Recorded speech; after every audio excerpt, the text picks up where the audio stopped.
নমস্কার সবাইকে, আবারও নতুন একটি রেসিপি নিয়ে হাজির হলাম আপনাদের কাছে। ফুলকপির ডাঁটা চচ্চড়ি। চলুন দেখে নিই কী কী সবজি আমি এখানে ব্যবহার করেছি। আমি নিয়েছি কিছুটা সিম, ফুলকপির ডাঁটা।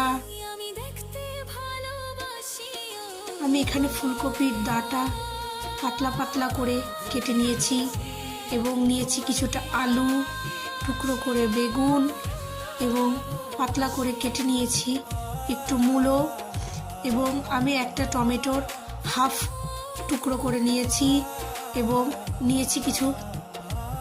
কড়াইয়ে তেল গরম করে তাতে পাঁচফোড়ন দিয়ে কিছুটা পেঁয়াজ লাল লাল করে ভেজে নিয়েছি এবং তারপরে আলু, শিম, মূলো, ফুলকপির ডাঁটা দিয়ে 2 মিনিট মতো নাড়াচাড়া করে তারপর বেগুন, টমেটো কুচি এবং চেরা কাঁচা লঙ্কা দিয়ে দিচ্ছি।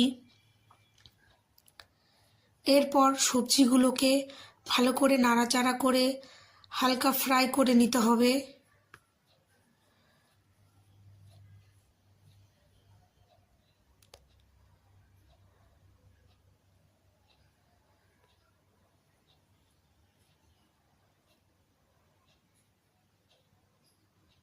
হালকা ফ্রাই হয়ে গেলে এবার পরিমাণ মতো নুন এবং পরিমাণ মতো হলুদ অ্যাড করতে হবে।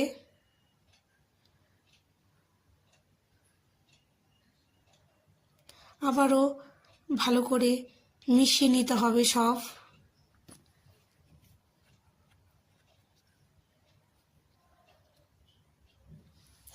আমি 2 কোয়া রসুন, অল্প একটু আদা এবং অল্প কিছু জিরে এবং 2টো শুকনো লঙ্কা পেস্ট করে নিয়েছি।